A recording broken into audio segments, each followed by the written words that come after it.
الحمدللہ رب العالمین۔ تو اللہ تعالیٰ نے شفقت فرماتے ہوئے ان کو تسلی دے دی۔ تسلی کے الفاظ کیا؟ ارشاد فرما دیا کما کتب علی الذین من قبلکم، جیسے کہ تم سے پہلے والوں پر بھی یہ فرض روزے عائد کر دیے گئے۔ اب جب بندہ یہ سنتا ہے نا جی کہ یہ روزے پہلی امتوں پر بھی فرض تھے اور یہ اس عبادت کی کنٹینیویشن ہے، تو دل کو تسلی ہو جاتی ہے کہ ناراض ہو کر یہ حکم نہیں دیا بلکہ کسی فائدے کے سبب سے یہ حکم دیا ہے۔ تو اب دیکھیے حسن کلام کے ساتھ ہی تسلی کی بھی بات کر دی۔ ایک تو براہ راست محبت کا خطاب فرمایا یا ایھا الذین آمنوا،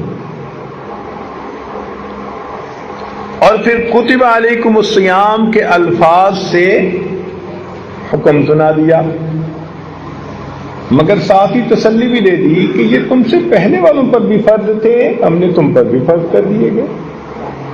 تو گویا یہ اللہ تعالیٰ کی عبادت ہے جو انسانیت پہلے سے کرتی چلی آ رہی ہے۔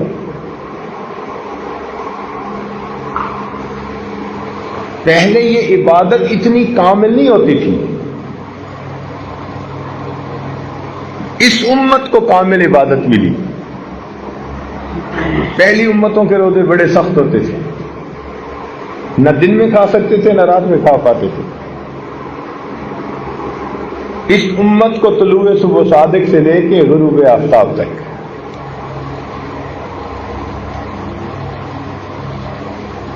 حضرت داؤد علیہ السلام سال کے 6 مہینے روزہ رہتے تھے، ایک دن روزہ ایک دن افطار، ایک دن روزہ ایک دن افطار۔ ہمارے اوپر اگر یہ ہو جاتا تو ہمارے لیے تو مشکل بن جاتی۔ اس کو صوم داؤدی کہتے ہیں۔ عیسائیوں پر 2 مہینے کے روزے،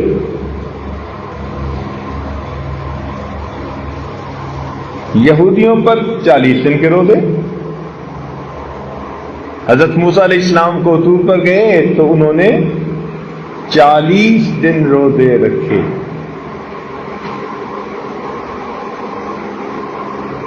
اس امت کو 30 روزے،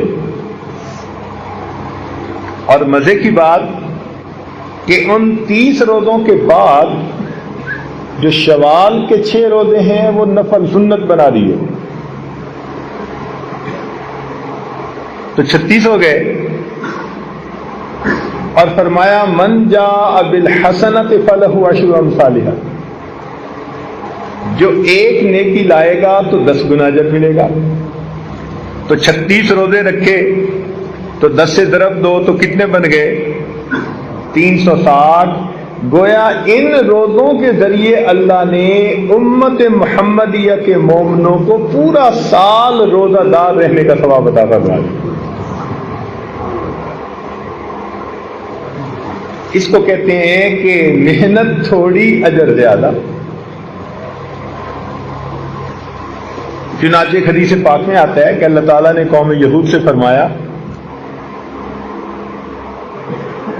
کہ تمہاری مثال ان لوگوں کی ہے جو فجر سے لے کے ظہر تک محنت مزدوری کریں اور ان کو اس کی مزدوری مل جائے، فرض کرو ایک کی رات ان کو اجر مل جائے۔ پھر قوم نصارہ کے بارے میں فرمایا کہ ان کی مثال ایسی کہ ظہر سے لے کے عصر تک محنت کریں، یہ تھوڑا وقت ہوتا ہے، اور ان کو بھی ایک کی رات ثواب مل جائے۔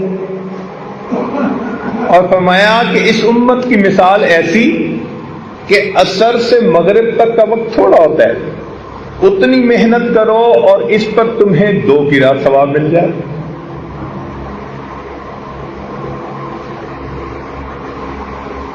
ایسا کیوں؟ کام تو سب نے کیا مگر کسی کو اجر زیادہ۔ آپ نے فیکٹریوں میں دیکھا ہوگا ایک مزدور اگر 8 گھنٹے کام کرتے ہیں نا تو اس کو تنخواہ ملتی ہے، لیکن 8 گھنٹے سے اوپر جب کام کرتے ہیں تو اس کو اوور ٹائم کہتے ہیں، پھر اس کو ڈبل پے مل جاتی ہے بڑی فیکٹریوں میں۔ اب وہ 1 گھنٹہ کام کرے گا مگر 2 گھنٹے کا اجر ملے گا۔ تو تاریخ انسانیت میں اللہ تعالیٰ نے امت محمدیہ کو اوور ٹائم میں عبادت کرنے کا ثواب عطا فرما دیا۔ تو ان کی عبادت کا وقفہ تھوڑا مگر اس پر ملنے والا اجر بہت زیادہ ہے۔ چنانچہ نبی علیہ السلام نے فرمایا کہ پہلی امتوں کو لمبی عمریں دی گئیں۔ حضرت نوح علیہ السلام 900 سال سے زیادہ عمر پائی۔ بعض لوگ قیامت کے دن 400 سال کی عبادت لے کے آئیں گے، 500 سال کی عبادت لائیں گے۔ ان کی عمریں لمبی ہوتی تھی، حتیٰ کہ کتابوں میں لکھا کہ ایک عورت نبی علیہ السلام کے پاس آئی اور کہنے لگی کہ اے اللہ تعالیٰ کے پیارے نبی صلی اللہ علیہ وسلم، میرے بچے بچپن لڑکپن میں فوت ہو جاتے ہیں، زندہ نہیں رہتے، تو کوئی مجھے دعا بتائے۔ ان کا کتنی عمر میں؟ کہنے لگی کوئی 200 سال کا ہو کے مر جاتا ہے، کوئی 300 سال کا ہو کے مر جاتا ہے، تو میرے بچے تو پیچھے نہیں لگتے۔ تو انہوں نے کہا خدا کی بندی، ایک ایسا وقت آئے گا جبکہ انسانوں کی عمریں ہی 100 سال سے چھوڑی ہوں گی۔ وہ بڑی حیران ہو گئی اور حیران ہو کے پوچھنے لگی، اچھا اے اللہ کے نبی، اگر ان کی عمریں ہی 100 سال سے تھوڑی ہوں گی تو کیا وہ بیاہ شادی کریں گے؟ انہوں نے فرمایا ہاں، وہ گھر بھی بنائیں گے، وہ بیاہ شادی بھی کریں گے۔ تو اس نے ٹھنڈی سانس لی۔ انہوں نے پوچھا کہ تم نے ٹھنڈی سانس کیوں لی؟ وہ کہنے لگی ٹھنڈی سانس اس لیے لی، اگر میں اس زمانے میں کبھی ہوتی نا جب عمریں ہی 100 سال سے چھوڑی ہوتی تو میں تو اتنا وقفہ ایک سجدے میں ہی گزار دیتی۔ تو اس امت کی عمریں چھوٹی ہیں۔ نبی علیہ السلام نے فرمایا میری امت کی عمریں بین 70 و 60، 60-70 کے درمیان۔ کیا مطلب اس کا؟ ایسا بھی ہوگا کہ بچہ پیدا ہوا اور فوت ہو گیا، اور ایسا بھی ہوگا کہ 100 سال سے اوپر جا کے فوت ہوگا، لیکن جب گراس ایوریج نکالیں گے نا، اوسط نکالیں گے تو وہ 60-70 ہی بنے گی۔ اور آج کل تو آپ دیکھ ہی رہے ہیں یہی 60-70 کی اوسط ہی چل رہی ہے۔ تو صحابہ کرام کو اس بات پہ بڑا افسوس ہوا کہ پہلی امتوں کے لوگ 500 سال کی عبادتیں لائیں گے اور ہماری تو عمریں ہی چھوٹی ہیں، تو ہم تو ان کے مقابلے میں بہت تھوڑی عبادت لے کے آئیں گے۔ تو ان کے غم کو دیکھ کے پھر اللہ تعالیٰ نے وحی نازل فرما دی جس میں فرمایا کہ اس امت کو اللہ تعالیٰ نے ایک ایسی رات عطا فرمائی کہ جس کی عبادت 1000 مہینوں کی عبادت سے بھی زیادہ فضیلت رکھتی ہے، وہ لیلۃ القدر ہے۔ تو اس امت کے ساتھ اللہ تعالیٰ کا بڑا رحمت کا معاملہ۔ حضرت علی اللہ عنہ فرمایا کرتے تھے کہ اگر اللہ تعالیٰ اس امت کو عذاب دینا چاہتے نا، دیکھیں نا دفتروں میں جو عملہ کام کرنے والا ہوتا ہے نا، وہ افسر کے موڈ سے اندازہ لگا لیتا ہے بھئی یہ کام کرنے کے موڈ میں ہے یا نہیں۔ ان کو پتہ چل جاتا ہے کہ افسر نے تیرا کام کر دینا ہے اور افسر نے تیرا کام کوئی نہیں کرنا۔ وہ اس کے انداز سے، طور طریقے سے پتہ چل جاتا ہے کہ اس نے کرنا کیا ہے۔ تو اسی طرح اللہ رب العزت کا معاملہ کہ مومن کو پتہ چل جائے کہ اللہ تعالیٰ کا معاملہ اس امت کے بارے میں کیا ہے۔ تو حضرت علی اللہ عنہ فرماتے تھے کہ اگر اللہ رب العزت اس امت کو عذاب دینا چاہتے تو نہ اس کو اللہ تعالیٰ رمضان کا مہینہ عطا کرتے اور نہ اللہ تعالیٰ اس کو سورت اخلاص قل واللہ والی سورت عطا فرماتے۔ فرماتے تھے یہ تو ایسی نعمتیں ہیں کہ ان کو دیکھ کے پتہ چلتا ہے اللہ تعالیٰ اس امت کو عذاب نہیں دینا چاہتے۔ آپ اپنے گھر میں بڑا دروازہ کہاں رکھواتے ہیں؟ جدھر سے زیادہ مہمانوں کو لانے کا پروگرام ہو، اور گھر کے پیچھے کر کے ایک چھوٹا سا دروازہ ہوتا ہے گھر والوں کے لیے، بچوں کے لیے، وہ چھوٹے دروازے سے آتے جاتے رہتے ہیں مستورات، اور یہ مین گیٹ ہوتا ہے جہاں سے لوگ، مجمع، مہمان سب آتے ہیں، آگے مہمان خانہ بنا ہوتا ہے۔ تو دستور یہ ہے کہ زیادہ کیپیسٹی ادھر رکھی جاتی ہے جدھر زیادہ لوگوں کو لے جانا ہو۔ اب دیکھیے قرآن مجید میں ہے کہ جہنم کے 7 دروازے، لہا 7 ابواب، 7 دروازے ہیں، اور جنت کے حدیث پاک میں آتا ہے کہ 8 دروازے۔ تو جہنم میں 7 لائنیں لگیں گی جانے والوں کی، اور جنت میں 8 لائنیں۔ تو اس سے کیا پتہ چلتا ہے کہ اللہ تعالیٰ کا ارادہ بندوں کو عذاب دینے کا نہیں، ثواب دینے کا ہے۔ بندو تم جاؤ، میں نے تمہارے لیے جنت بنائی ہے۔ اور رمضان المبارک میں تو اس کو بہت آسان بنا دیا، اتنا آسان کہ نہ پوچھو۔ چنانچہ حدیث پاک میں آتا ہے کہ جب رمضان مبارک آتا ہے اللہ تعالیٰ فرشتوں کو حکم دیتے ہیں کہ فرشتوں جاؤ، اور جو بڑے بڑے سرکش شیاطین ہیں نا، ان سب کو جا کر تم قید کر دو، تاکہ میری امت محمدیہ کے روزے داروں کے روزوں کو خراب نہ کر سکے۔ جو سرغنے ہوتے ہیں نا شیطان، ان سب کو فرشتے باندھ دیتے ہیں۔ اس کا مطلب ہے کہ اگر رمضان میں بھی ہم نہیں سدھرتے تو پھر ہمارے لیے شتونگڑے ہی کافی ہیں۔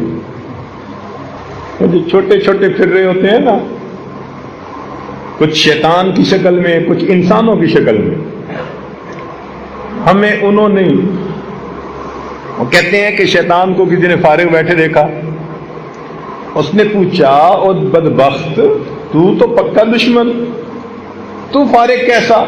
کہنے لگا اب انسانوں میں سے میرے نمائندے بہت سارے ہو گئے، اب مجھے ضرورت نہیں رہی تھی۔ تو واقعی بگڑا ہوا نفس جو ہوتا ہے نا، وہ شیطان سے بھی زیادہ برا۔ تو دیکھیے کہ اس امت کو اللہ رب العزت نے الحمدللہ کس طرح رحمت فرمائی۔ اب ذرا غور کیجئے گا، شیطانوں کو اللہ تعالیٰ نے بدوا دیا۔ یہ تو ایسا ہی ہوا نا کہ اگر لڑائی ہو جائے 2 بندوں کی تو پھر جس سے خود محبت ہوتی ہے وہ پھر دوسرے بندے کو پکڑنے کی کوشش کرتا ہے، اس کو پکڑ لو تاکہ یہ میرے اس پیارے کو کچھ تکلیف نہ پہنچا سکے۔ تو اللہ رب العزت نے بھی شیاطین کو تو بندوا دیا، چل بھائی تم تو ایک طرف ہو جاؤ، اور پھر امت محمدیہ کے اوپر روزوں کو فرض فرما دیا۔ اب روزوں کو فرض کرنے کے بعد دیکھو ہوا کیا، حکمت دیکھو۔ حدیث پاک میں آتا ہے کہ روزہ دار بندہ جب روزے کی حالت میں ہوتا ہے تو اس کے لیے بلوں کے اندر چیونٹیاں، ہوا کے اندر پرندے، اور سمندر کے پانی کے اندر مچھلیاں بھی مغفرت کی دعائیں کر رہی ہوتی ہیں۔ اب دیکھو مومن نے روزہ رکھا، اس کے لیے چیونٹیاں بھی دعائیں کر رہی ہیں، پرندے بھی دعائیں کر رہی ہیں، مچھلیاں بھی دعائیں کر رہی ہیں، ساری مخلوق کو دعاؤں میں لگا دیا۔ واہ میرے مولا، بخشش کے بہانے دیکھیے، شیطان کو قید کر دیا اور باقی مخلوق کو دعاؤں پہ لگا دیا، اور اس بندے کو یہ حکم دیا کہ اگر تم کھانے پینے اور بیوی کے میل ملاپ سے دن کے وقت میں طلوع صادق سے لے کے غروب آفتاب تک اگر تم بچو گے، اس کو روزہ کہتے ہیں، تو فرمایا کہ جب افطاری کا وقت ہوگا اس وقت جو بھی دعا مانگو گے ہم تمہاری دعا کو قبول فرما لیں. ایک بلینک چیک دے دیا. اب آپ یوں سوچیں کہ ایک بندے کو 30 چیک دے دیے جائیں اور اس کو کہا جائے کہ بھائی جو اماؤنٹ لکھو گے تمہارے اکاؤنٹ میں ٹرانسفر ہو جائے گی. وہ اگر عقل مند ہوگا تو وہ تو پھر جتنا لکھ سکتا ہے اتنی بڑی اماؤنٹ لکھے گا. کوئی ایسا بندہ ہوگا جو ایسے بلینک چیک کی جمع کرواتا رہے بغیر کچھ لکھے؟ اگر کوئی ایسا کرے گا تو اس کو سب بے وقوف کہیں گے. اب اللہ تعالیٰ نے ہمیں 30 دن جو رمضان کے دیے تو 30 دن افطاری کے وقت میں ہمارا ایک چیک اللہ کے ہاں جمع ہوتا ہے اور اس چیک کے اوپر نیکیوں کی اماؤنٹ ہم لکھتے ہیں. ہم نے دیکھا نا کمپنی کا بڑا ڈائریکٹر ہوتا ہے کہیں سفر پہ جانے لگتا ہے تو اپنے جنرل مینیجر کو چیک بک ہی دے کے چلا جاتا ہے. کہتے ہیں نہیں یہ چیک بک ہے اگر ضرورت پڑے تو پھر بینک سے تم پیسے لے لینا. یوں سمجھیے کہ اللہ رب العزت نے امت محمدیہ کے روزے داروں کو 30 چیک عطا فرما دیے. میرے بندو لکھو تم جو کہتے ہو. دیکھیں نا ہم اپنے گھر کسی مزدور کو لے کے آئیں, بات ذرا سمجھنے کی کوشش فرمائیں, اور وہ 8-7 گھنٹے کام کرے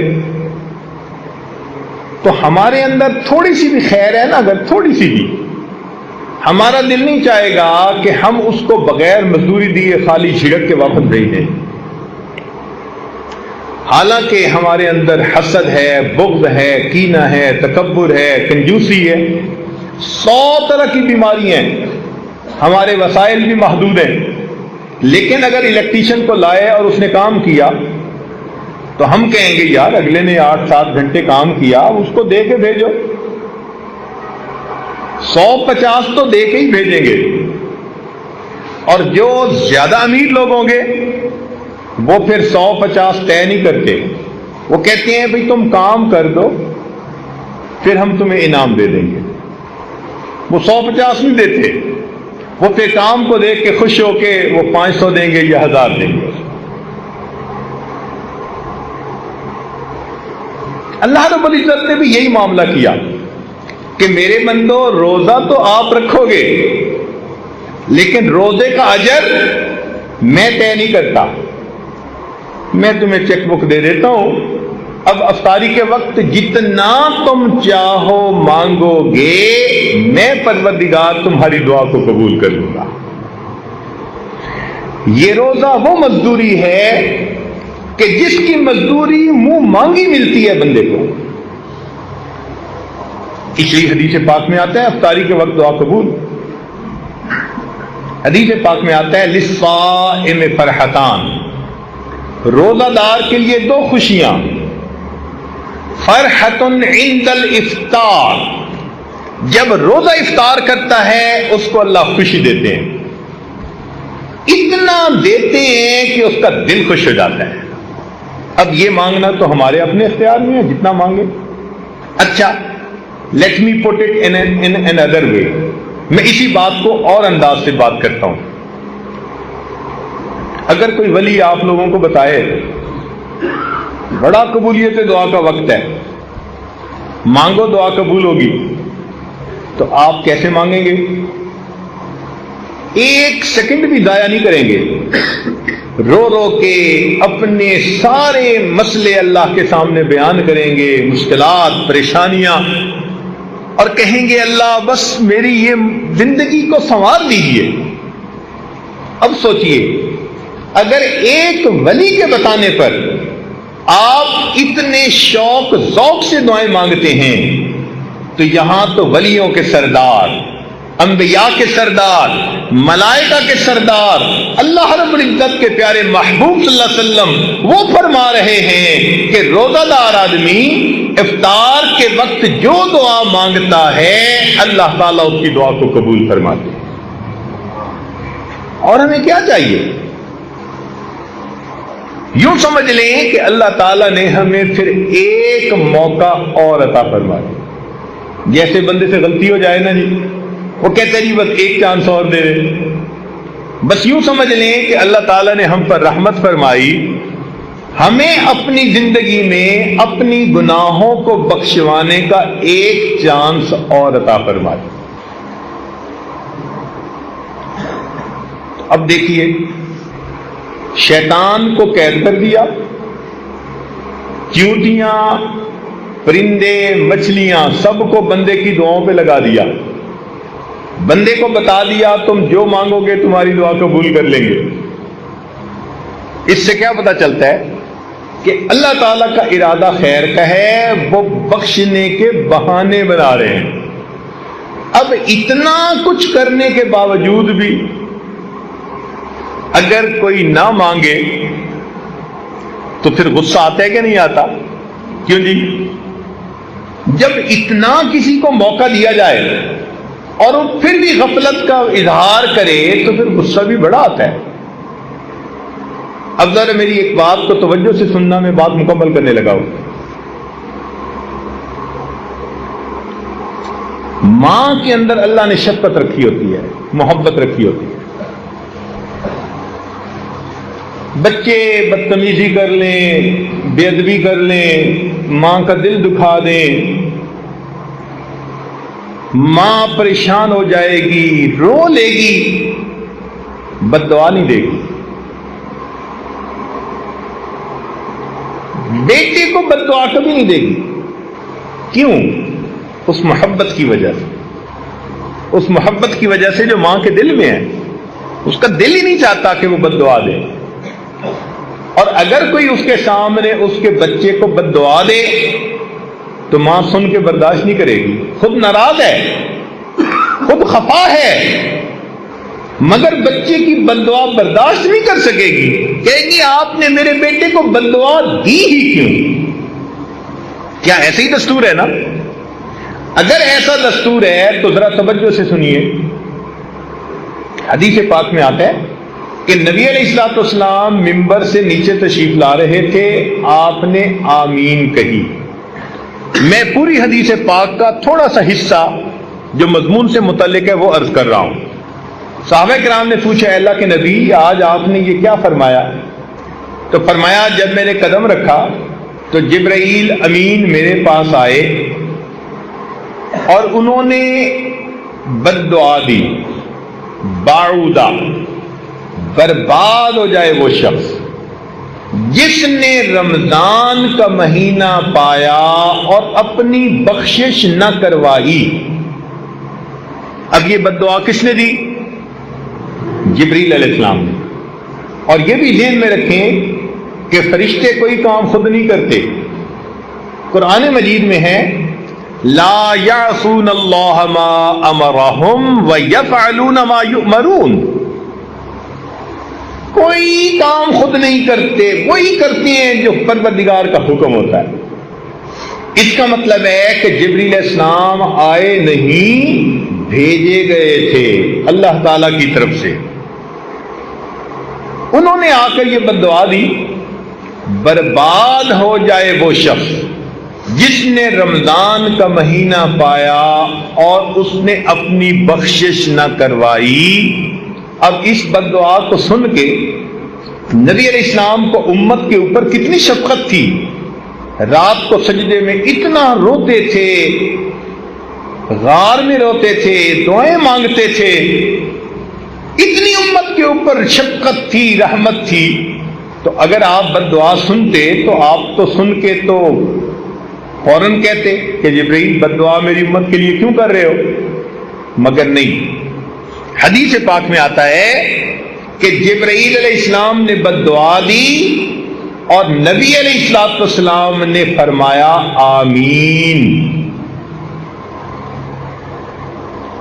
اب ذرا سمجھیے گا کہ اتنا تو رمضان میں غافل بندہ غفلت کا ارتکاب کرتا ہے کہ اللہ تعالیٰ نے بخشش کی انتہا کر دی۔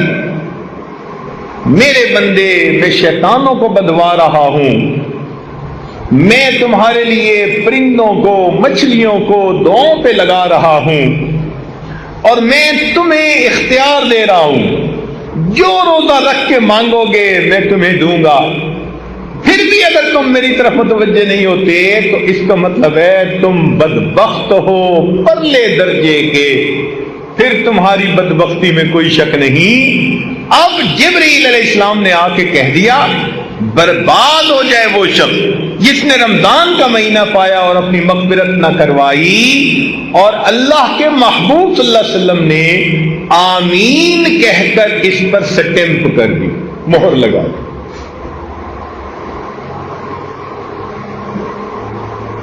تو رمضان کے بعد کا دن یا تو ہمارے لیے عید ہوگا یا ہمارے لیے وعید ہوگا۔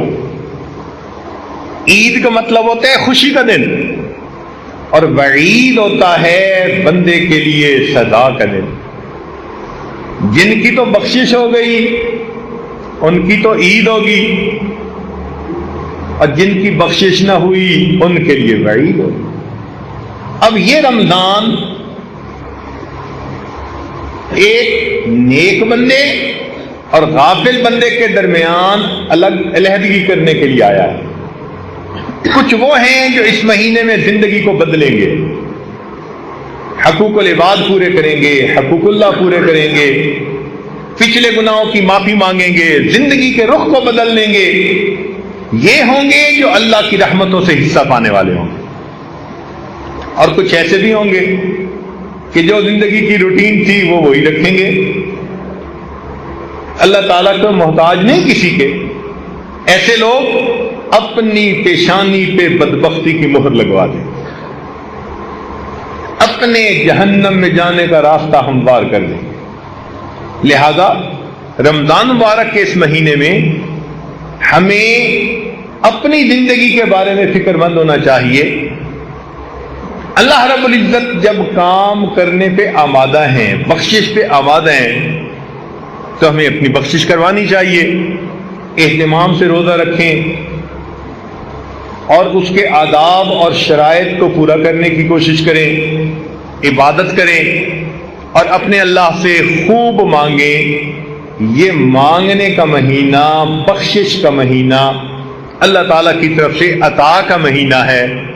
آپ نے دیکھا ہوگا کہ دنیا میں سیل لگ جاتی ہے، جوتوں کی سیل، کپڑے کی سیل، فلاں چیز کی سیل، کوئی اس کا نام رکھتا ہے لوٹ سیل، کوئی نام رکھتا ہے میگا سیل۔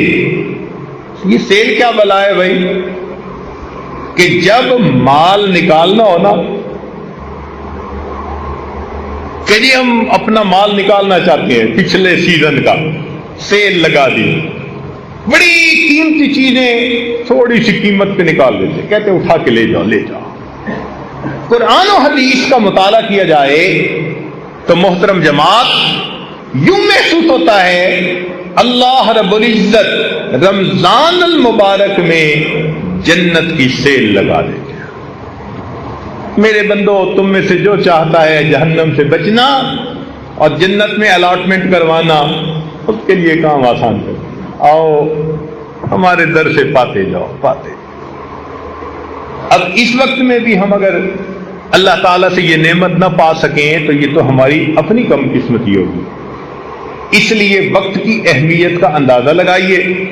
کتنے لوگ تھے جو پچھلے رمضان میں زندہ تھے، آج وہ یہاں موجود نہیں، اور کتنے جو اس رمضان میں ہوں گے آئندہ رمضان میں نہیں ہوں گے۔ کیا پتہ ہماری زندگی کا آخری رمضان ہو۔ اس میں ڈٹ کے محنت کر لیجئے، اپنے رب کو منا لیجئے، اپنے گناہوں کو بخشوا لیجئے۔ دفتروں میں ہم نے دیکھا کہ جب افسر اچھے موڈ میں ہوتے ہیں نا تو پھر کلرک بادشاہ ایک فائل نکلوانے کی بجائے 10 فائلیں نکلوا لیتے ہیں، کہتے ہیں جی آج افسر ذرا خوش نظر آتا ہے۔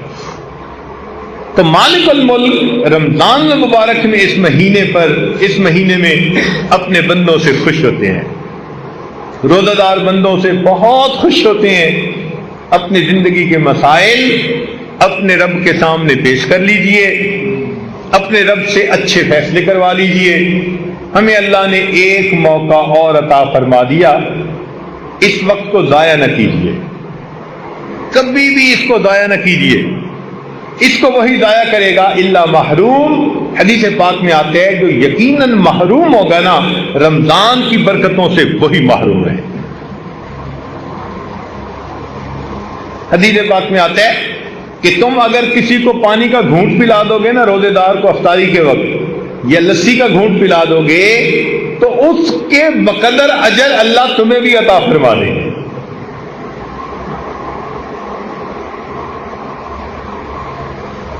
کتنی اللہ رب العزت کی رحمت اور بخشش ہے.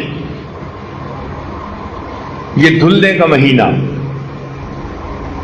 ایک ایک لمحے میں وہ برکتیں اللہ تعالی کی طرف سے اترتی ہیں. اگر کوئی دل کو قبول کرنے والا بنائے تو ایک ایک لمحے میں وہ اللہ کا ولی بن سکتا ہے. رمضان کا ایک لمحہ بندے کو ولی بنا دینے کے لیے کافی ہے. اللہ کی طرف رجوع کر لیجئے. کئی دفعہ ہم نے لاک لگائے ہوتے ہیں نا دروازے کو. ہم نے ایک ملک میں دیکھا, افریقہ کا ملک تھا, وہاں مکان کے 3 4 تالے لگے ہوتے تھے. ایک تالا پھر دوسرا پھر تیسرا. تو ان سے پوچھا, وہ کہنے لگے جی کہ ہمارے ہاں یہ جو کالے لوگ ہیں یہ بہت ہی من مرضی کرنے والے لوگ ہیں, تو کئی مرتبہ یہ گھر میں گھس آتے ہیں چوری ڈاکے کے لیے. تو پھر ہم نے کئی تالے لگائے ہوتے ہیں. مجھے بھی ایسے ہی لگتا ہے کہ ہم نے بھی اللہ تعالیٰ کی جو رحمت کا دروازہ ہے نا اس کو گناہوں کے تالے لگائے, یہ کھل نہ سکے. جھوٹ کا تالا لگا ہوا ہے, لوگوں کے دل دکھانے کا تالا لگا ہوا ہے, بد کرداری کا تالا لگا ہوا ہے. حدیث پاک میں آتا ہے کہ چند بندوں کی اللہ تعالی لیلۃ القدر میں بھی مغفرت نہیں کرتے. لیلۃ القدر میں بھی ان کی مغفرت نہیں ہوتی. ان میں سے فرمایا ایک جو دل میں دوسروں کے خلاف بغض رکھنے والا ہو, کینہ رکھنے والا.